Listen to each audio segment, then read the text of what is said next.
Good morning बच्चों। आज हम आपके जो 14 चैप्टर है चंद्रग्रहण से लौटती बेल, और इसके जो राइटर हैं, लेखक हैं, उनका नाम है केदारनाथ अग्रवाल। इसकी रीडिंग करेंगे। तो बच्चों सबसे पहले हम इनके जो कवि हैं केदारनाथ अग्रवाल, इनका जो जीवन परिचय है उसके बारे में बताऊंगी मैं आपको। उसकी रीडिंग करते हैं। केदारनाथ अग्रवाल का जन्म उत्तर प्रदेश के बांदा जिले के कमासिन गांव में सन 1911 में हुआ था। ठीक है, इनका जन्म कहाँ पर हुआ? उत्तर प्रदेश में बांदा जो ज़िला है उसमें कमासिन नामक एक गांव है, जहां पर 1911 में इनका जन्म हुआ।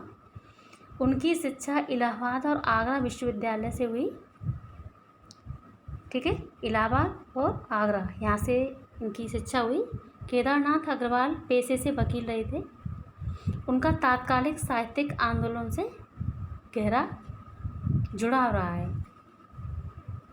यानी उनका तात्कालिक का मतलब होता है उस टाइम का जो उनका जो साहित्य था उसमें ज़्यादातर किससे जुड़ाव रहा है? आंदोलनों से। ठीक है, और सन 2000 में उनका देहांत हो गया। नींद के बादल, युग की गंगा, फूल नहीं रंग बोलते हैं, आग का आईना, पंख और पतवार, हे मेरी तुम मार प्यार की थापें, और कहे केदार खरी खरी, उनकी प्रमुख काव्य कृतियाँ। तो बच्चों ये सारी इनकी कृतियाँ थी। उन्हें सोवियत लैंड नेहरू पुरस्कार और साहित्य अकादमी पुरस्कार से सम्मानित किया गया। यानी इन्हें 2 पुरस्कार दिए गए, सोवियत लैंड नेहरू पुरस्कार और साहित्य अकादमी पुरस्कार। केदारनाथ अग्रवाल प्रगतिवादी धारा के प्रमुख कवि माने जाते हैं।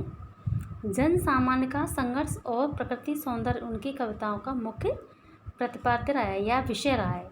ठीक है, यानी इनकी जो कविताएं हैं उनमें 2 चीज़ ज़्यादा हैं। एक तो जन सामान्य का संघर्ष, यानी जो आम जनता है उसका जीवन से संघर्ष है, उनके जीवन में जो भी कठिनाइयाँ आती हैं, जो भी समस्याएँ आती हैं, वो उनको ज़्यादा दर्शाया है इन्होंने। और एक प्रकृति का सौंदर्य, यानी प्रकृति जैसे चंद्रमा, सूर्य, अपना ये नदियाँ, इस तरह की जो प्रकृति है उसका जो सौंदर्य है उनको ज़्यादा महत्व दिया है इन्होंने। उनके यहाँ प्रकृति का यथार्थवादी रूप व्यक्त हुआ। यथार्थ मतलब जैसा रूप है वैसा ही उन्होंने उसको दिखाया है, जिसमें शब्दों का सौंदर्य है, यानी जो शब्द डाले हैं बहुत ही सौंदर्यपूर्ण है। ध्वनियों की धारा है और है स्थापत्य की कला। संगीतात्मकता उनके काव्य की एक अन्यतम विशेषता है। बुंदेलखंडी समाज का दैनंदिन जीवन अपने खुलेपन और उमंग के साथ उनके काव्य में अभिव्यक्त हुआ है। यानी अपने जो उनका जो काव्य है, जो साहित्य है, उसमें जो बुंदेलखंडी समाज है उसका जो दैनिक जो जीवन होता है उससे संबंधित चीज़ें उन्होंने डाली हैं। केदार कविता की भाषा को लोक भाषा के निकट लाते हैं। यानी इन्होंने कविता की जो भाषा है ज़्यादा से ज़्यादा ऐसे शब्दों का चयन किया है जो आम जनता के समझ में आ सके।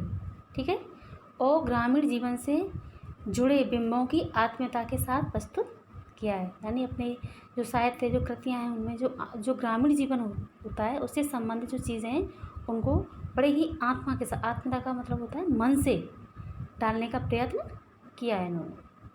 बच्चों आज का इनका जो जीवन परिचय है वो समाप्त हुआ।